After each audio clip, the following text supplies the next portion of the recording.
नमस्कार, morning bulletin में आपका स्वागत है। मैं हूं आपके साथ चावली। आज इस बुलेटिन में बात होगी, जदयू कार्यालय में 20 मिनट तक हाथ जोड़े कार्यकर्ताओं का अभिवादन करते रहे नीतीश, नवनिर्वाचित विधायकों के साथ हार की कर रहे समीक्षा। तेजस्वी बोले, हम हारे नहीं, हराए गए, परिणाम हमारे पक्ष में, पर फैसला एनडीए के पक्ष में आया। चिराग पासवान छठ के बाद निकलेंगे बिहार फर्स्ट, बिहारी फर्स्ट यात्रा पर, अपने वोटरों को देंगे धन्यवाद। बिहार विधानसभा अध्यक्ष पद चाहती है बीजेपी, 2005 से 2020 तक जदयू ने ही दिया है स्पीकर। आखिर में भारत चीन तनाव पर बोला रूस, क्षेत्र में अस्थिरता बढ़ेगी, भारत को जल्द से जल्द सौंपेंगे S-400 मिसाइल। तमाम बड़ी खबरों से पहले एक नजर सुर्खियों पर। 109 विधायकों ने तेजस्वी के नाम पर लगाई मुहर, महागठबंधन छोड़कर गए नेताओं से वापसी की अपील। चुनाव पूर्व के गठबंधनों को तोड़ने के लिए चल रही घेराघेरी, नीतीश की देरी से फंसेगा पेच। जेडीयू सांसद पर गंभीर आयोग ने लिया संज्ञान, डीएम को लेटर लिख मतगणना सेंटर से मंगाया सीसीटीवी फुटेज। मांझी के ऑफर के बाद कांग्रेस में टूट की आशंका, पार्टी ने शुक्रवार को बुलाई विधायक दल की बैठक। और सुर्खियों के बाद अब बात करेंगे आज की सबसे बड़ी खबर की। बिहार चुनाव के नतीजों के बाद पहली बार सीएम नीतीश कुमार एक अणे मार्ग से बाहर आए हैं। वे जदयू कार्यालय में करीब 20 मिनट तक हाथ जोड़कर कार्यकर्ताओं का अभिवादन करते रहे। यहाँ जदयू के नवनिर्वाचित विधायकों से सीएम ने पहली मुलाकात की। नवनिर्वाचित विधायकों के साथ पार्टी को जो इतनी कम सीटें मिली हैं, उस पर समीक्षा भी की गई।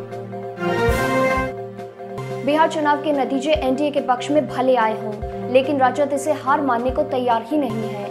नतीजा आने के 2 दिन बाद राजद नेता तेजस्वी यादव ने कहा कि जनता का जनादेश महागठबंधन को ही मिला है, पर चुनाव आयोग का नतीजा एनडीए के पक्ष में आया है। उन्होंने कहा कि हम हारे नहीं, हराए गए, चुनाव परिणाम हमारे पक्ष में आए, जबकि फैसला उनके पक्ष में आया।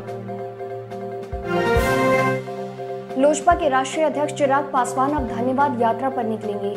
बिहार विधानसभा चुनाव के बाद वह बिहार फर्स्ट, बिहारी फर्स्ट को जनता से मिले प्यार और समर्थन के लिए इस यात्रा पर निकल रहे हैं। गुरुवार को उन्होंने कहा कि बिहार विधानसभा चुनाव 2020 में बिहार की महान जनता का जो प्यार, समर्थन और आशीर्वाद बिहार फर्स्ट, बिहारी फर्स्ट को मिला है, उसके लिए हम समस्त प्रदेश वासियों का आभार प्रकट करते हैं। एनडीए की सरकार बनने की जारी कवायद के बीच विधानसभा अध्यक्ष पद को लेकर भाजपा जदयू में रार छिड़ गई है। सीएम नीतीश कुमार जदयू का स्पीकर बनाने को लेकर अड़े हैं। भाजपा को जदयू से अधिक सीटें आई हैं, तो भाजपा चाहती है कि इस बार स्पीकर पद उसको मिले। विजय कुमार चौधरी फिलहाल विधानसभा अध्यक्ष हैं और नीतीश कुमार उन्हें इस पद पर बनाए रखना चाहते हैं। राबड़ी देवी आवास पर राजद विधायक दल की महत्वपूर्ण बैठक हुई, जिसमें तेजस्वी यादव को विधायक दल का नेता चुन लिया गया।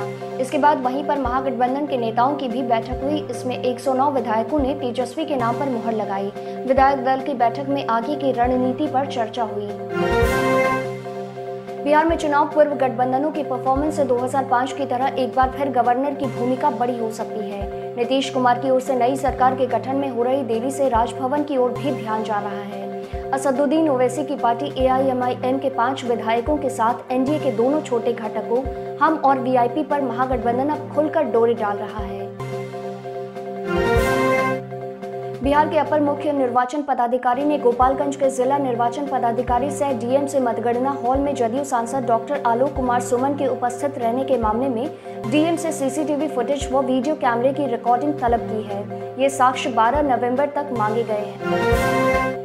बिहार के पूर्व मुख्यमंत्री और हम पार्टी प्रमुख जीतन राम मांझी ने गुरुवार को कहा कि राज्य में नीतीश कुमार के नेतृत्व में सरकार बनाने में कांग्रेस भी सहयोग करे। कांग्रेस की जो नीति है, उससे नीतीश कुमार बहुत दूर नहीं है। बहुत ऐसे मुद्दे हैं जो राज्य हित में नहीं है, उसे नीतीश कुमार ने नकारने का काम किया है। कांग्रेस ने पार्टी में टूट के खतरे को भांपते हुए शुक्रवार को एक बार फिर विधायक दल की बैठक बुलाई है। खबरों की माने तो टूट की आशंका के बीच बुलाई गई इस बैठक में छत्तीसगढ़ के सीएम भूपेश बघेल और कांग्रेस नेता अरविंद पांडे भी शामिल होंगे और सभी विधायकों से 1-to-1 बात की जाएगी।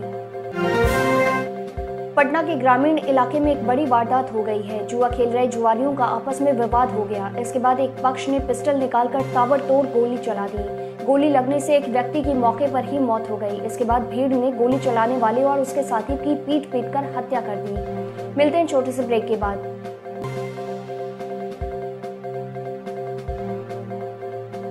मॉर्निंग बुलेटिन में फिर से आपका स्वागत है। अब देश दुनिया पर एक नजर। प्रधानमंत्री नरेंद्र मोदी ने गुरुवार को राजधानी दिल्ली स्थित जवाहरलाल नेहरू यूनिवर्सिटी के परिसर में स्वामी विवेकानंद की आदमकद मूर्ति का अनावरण किया है। कई छात्र संगठन ने परिसर में विवेकानंद की मूर्ति लगाने का विरोध करते हुए नारेबाजी की। पीएम मोदी ने कहा कि देश के खिलाफ विचारधारा नहीं होनी चाहिए। अटॉर्नी जनरल के वेणुगोपाल ने सुप्रीम कोर्ट के जज के खिलाफ कथित अपमानजनक ट्वीट के लिए गुरुवार को stand up comedian Kunal Kamra के खिलाफ आपराधिक अवमानना का केस चलाने की सहमति दे दी है। कामरा के खिलाफ अवमानना कार्यवाही शुरू करने के लिए याचिकाकर्ताओं ने शीर्ष विधि अधिकारी से सहमति मांगी थी। अब पेंशनर्स घर बैठे जीवन प्रमाण पत्र पोस्टमैन के जरिए जमा कर पाएंगे। कार्मिक लोक शिकायत और पेंशन मंत्रालय ने डाकियों के माध्यम से डिजिटल जीवन प्रमाण पत्र प्रस्तुत करने के लिए द्वार सेवा शुरू की है। पेंशनरों के लिए यह एक बड़ी राहत होगी कि वे घर पर रहते हुए जीवन प्रमाण पत्र प्रस्तुत कर पाएंगे। पाकिस्तान ने आखिरकार मान ही लिया कि मुंबई आतंकी हमले में उसकी जमीन का इस्तेमाल हुआ था और वहां से आए आतंकियों ने तबाही मचाई थी। पाकिस्तान की ओर से एक लिस्ट जारी की गई जिसमें 1 दर्जन से अधिक ऐसे आतंकियों के नाम हैं जिनका सीधा संबंध 2008 में मुंबई में हुए आतंकी हमले से था।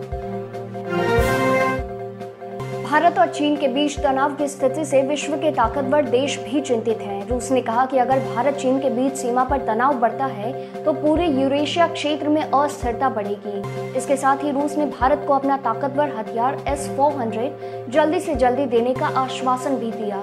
बिहार टिक्स के मॉर्निंग बुलेटिन में सिर्फ इतना ही। देखते रहिए बिहार टिक्स। नमस्कार।